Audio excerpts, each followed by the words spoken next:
Welcome back. We're going to talk a little bit more about this whole Horus Hearsay and Horus Heresy box leak thing, because I want to talk about whether or not we think Games Workshop leaked that box themselves. Now, I'll stay right up front, I don't know that we'll ever get a natural answer to that.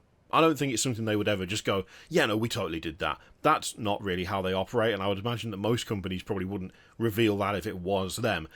And, again, to be pretty upfront, I'm still kind of the opinion that they didn't leak the box, because I don't think it makes sense for them to do it this early more than anything else.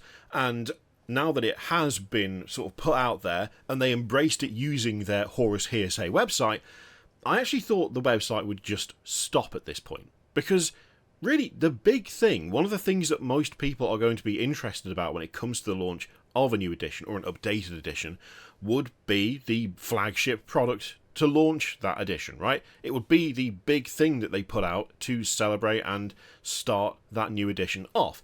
And that is the box. That is the big product for the Horus Heresy, the next big thing for the game. I thought this website right here, the Horus Hearsay, would just basically sit there borderline unused until there was, more concrete information, or they would start revealing stuff on the actual Warhammer community website instead, right? But they haven't done that. This has been updated again. And the updates don't mention the box. They don't have any sort of kind of tie-in to it. In fact, these entries look like they could have just come out whether or not yesterday happened. And I suspect that they would have done. And I also think that what is shown in these entries, it's not just ignoring the box completely. It makes way more sense to put these out before the box. And yet, these are what they've updated it with today. So you've got a little bit of rubble, a little comment of metal boxes, and fine. Nice bit of terrain going on there, nice bit of ruins. Then you've also got big news for Dreadnoughts. We've already seen one Dreadnought rumour. That's already not true. That's actually already not true, because there's been two, if you count the box. If you go all the way down on the Horus Hearsay, one of the first entries they put up was the picture of a Dreadnought leg, which I incorrectly identified as Leviathan, and that turned out to be wrong. So, in that respect, they were putting truthful stuff up there, just presented in a silly and tongue-in-cheek way. But since that point, we have had more than one Dreadnought rumour, because we've had a picture of an actual Dreadnought up close. We've had a picture of a Dreadnought on the front of a box. This entry is just unchanged. They haven't switched anything up for this at all. It's literally referencing something that is no longer true, which is something that you'd expect from scheduled posts that are due to release at a certain time every day, not amending those for the actual event that happened yesterday when the box got leaked. So, yeah, we've already seen one Dreadnought rumour. It's not true. We've seen multiple at this stage, including just a full-on picture of it. Guess what? We're now hearing that Red's going to throw Marines as a shooting attack. I mean, that seems unlikely. It would be kind of funny. Then we've got a little token as well. Mentions Titan Shocked. Again, it could be legitimate. It also might not be legitimate. And then more Dreadnought news. Hearing Dreadnoughts are getting vertical stats again makes us definitely think the throwing Marines thing is true. So that's just a reference to the post that you'll have read earlier as you're scrolling down. But again, that earlier post, it only accounts for one thing, which is this. The whole stomp, look at this drawing of a Dreadnought leg. It doesn't account for the fact that we have picture there and there. And this is one of two contributing factors for me that make me think that whilst it is in a way kind of convenient, and I would suggest, by the way, that Games Workshop probably doesn't think it's convenient. Games Workshop most likely, provided they didn't do the leak themselves, which I'm not convinced they did, would not regard this as being a convenience when it comes to the fact that they've got their own Horus Hearsay website for rumours and so on. Because what they're effectively doing is the same thing that they do anyway, which is just a controlled reveal of information. But the format in which they're doing it is totally different. This time round, they're presenting it as though it's third-party information when it's not. On a website, they're pretending that it isn't theirs, even though it is, but they do also state that it is anyway. If you look at the timing of it, if you look at the post that they've put up today, if you look at how it's built, none of the stuff revealed today is as interesting as this is the box. For a good chunk of people, anyway. I will admit, as well that there is probably plenty of Horus Heresy players who aren't actually that interested in the contents of the box, more interested in the rules themselves. Totally concede that. But when it comes to the way Games Workshop push products, they tend to focus on those big product reveals and those big boxes, which, you know, we can see with the way they do any army refresh, any update, any new model. Like, a lot of this stuff now is you have to buy a box to get hold of the new model, then the new model will be available by itself later. If an army has some sort of update or refresh, you first have to get it in an army box, and then you'll be able to get the individual units later. That's the way they like to push the new stuff, and of course Horus Heresy would be no exception to that with a new or updated edition. So that is one thing that makes me think they rolled with it. They did roll with it. I think they probably looked at it and went, well, what are we going to do? I mean, at least this time round, we have created our own silly rumour site, so we can roll with the punches. We can take pictures, either using the ones that were posted on Facebook Marketplace, or just getting one of the boxes themselves, because some of the images, it's been pointed out, are maybe a bit different, like the angles aren't quite the same, or there's a little detail that's different in terms of like where the tape is and stuff like that. I've seen a few people comment that.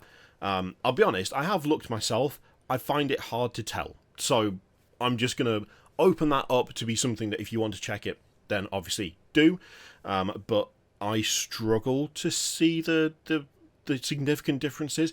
There is, of course, image quality as well. Some of it seems to be a little bit clearer, but then again, they also made some of it look way worse as part of the joke, so that's kind of a contributing factor as well.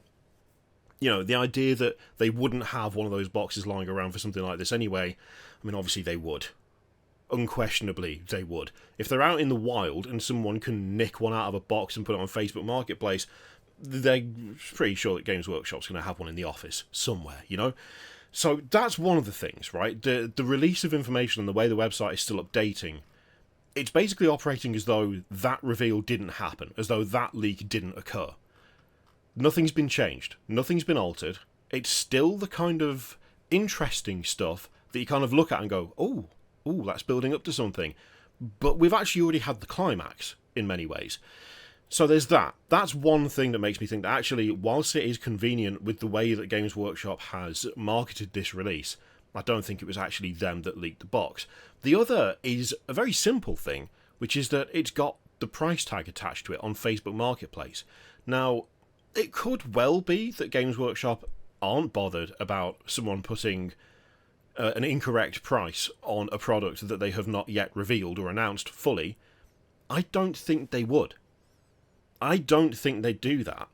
Now, I don't know how much the box is going to cost, obviously. In fact, you know what? I can't remember how much the Age of Darkness box was or is. What's an equivalent? Is it still available? There's a question. I'm going to have a look. Let's see if we can do a quick investigation. Let's start here. See if it's still up. Okay, £195. That's how much the current one is. Now, it's probably safe to assume that it will be more. Can I just change my region? Yeah, let's change over to the US. What are we looking at? $315, okay? So $315 for the current Age of Darkness box, which is temporarily out of stock. I would not be surprised if it does not go back into stock. Just a guess there. Now, the price that was listed on the new box on Facebook Marketplace is $500. Now, it is feasible, frankly, that Games Workshop might increase their box price by $185.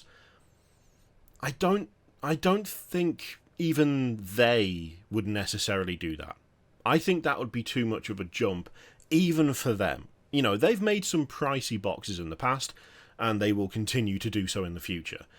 But in terms of overall contents, I don't know that there's that much of a significant shift when it comes to this new box versus the old box. Now, of course, according to the rumour site that they set up, there are other things in there. There's a little bit of terrain, there's tokens and the like, which I don't think that stuff was in the previous one. And that would, of course, push up the cost. But at the same time, it could be that those aren't even in that box at all. It might be that maybe the tokens are in the box, but things like the ruins and the terrain aren't in the box. That's stuff that will be launched alongside it. It's obviously impossible to know until we actually see it. But if the new box is less than $500 or more than $500, I just don't think they would attach a price to it that early. Especially an incorrect one. Now, if it turns out to be that much, firstly, oh dear God, that is horrific how expensive that is. Secondly, I would, retroactively think, well, maybe there was a good chance they did do that themselves after all. But my gut feeling is they're not going to attach a price to it. They're not going to do a leak where they just put a number on it, because that has the distinct possibility of making people think that that could be something close to the price. And I've literally seen on other platforms, admittedly one of them was Reddit, but someone going, oh, is the box really going to be $500? Because that's too much. That's already pushing people away. That's already making at least one person go, that seems like it's too rich for my blood. Which I don't think they want to do that. They're very aware that every time they put prices up, people get annoyed, and rightfully so. They're very aware that one of the biggest things when it comes to the community is a general dislike of just being charged vast amounts for the hobby. I don't know that they would attach a price to it that early on. For an unannounced product, for something that hadn't been officially confirmed, that they were coyly referencing as being maybe a thing, I don't know that they would put that number on an ad on Facebook Marketplace along with the pictures. Now, it could be that they're playing four-dimensional chess, and actually it's an attempt to make it seem like the actual price will end up being so much more reasonable, because the guy was asking $500, but it's actually only $400. It may be plausible, possible, likely. I don't see it. I don't see it myself, but that's kind of where I'm at with, did they leak it themselves? My gut feeling is that they probably didn't. My gut feeling is that they would have done something similar. They would have put blurry photos. They would have done potato cam images on the Horus Hearsay website. I don't think they would have done it this early if they did do it. If they were going to do that, I think we'd get more posts like we did today. I think we'd get more posts that are like this sort of thing, where you've got some interesting stuff. If you're into that sort of thing, if you're into a bit of speculation, if you're into the humour of what they're doing. But this, tonally, is very early days. This is not tonally very early days. This is just, here's pretty much what it is. The post that we saw before this happened yesterday and the posts that we've seen today, they feel planned. What happened yesterday, that feels more like a reaction. Now, again, it could be a 4D chess situation where it's manufactured to look like a reaction, and again, yeah, possible, but gut feeling is that this was actually just a leak. I mean, they leak like sieves anyway, and I know that there's plenty of people who go, well, they leak it all themselves. I don't think they do. I don't think they actually want people to know exactly what's happening 6 months in advance because someone keeps emailing Valrak. I don't think that's really what they want to build their marketing around. Ideally, you want it to be more controlled than that. You want to decide who knows what and when. That's the best way to get the kind of reaction that you're looking for from your customer base. They don't really get to do that very often anymore, as evidenced by this. So, yeah, I mean, gut feeling is, it wasn't them. They just happened to be in a position this time round where they can do something about it. The downside is that if they do this for every single big release they do, it's going to get tedious real quick. And it might have been a way of having a fast reaction time to a leak this time, but do you want to see the Horus Hearsay equivalents for every single new edition? I don't know that the joke would last that long. I don't know that it's got the legs for that. I think as a not necessarily one-off attempt, it's worked for a good number of people, but it's also riled quite a few people up as well. I can't see them doing it every single time, and I think it might just be a happy coincidence this time round that they had a way to respond to a leak without having to just drop everything in high res with decent pictures straight off the bat. So yeah, that's kind of where I'm at on it, but I mean, you may well disagree, and that's totally fine, and if you do, I would love to know why, and what specifically about it this time feels feels more like their work as opposed to a sort of coincidence brought on by. It still looks like someone just nicked him. It really does look like someone just nicked him. I guess we'll never really know, but that's kind of where I'm at with it. So, I'll stop rambling. You let me know what you think in the comments down below. In the meantime, feel free to click all the things. Thank you very much for watching. I'll see you for the next one.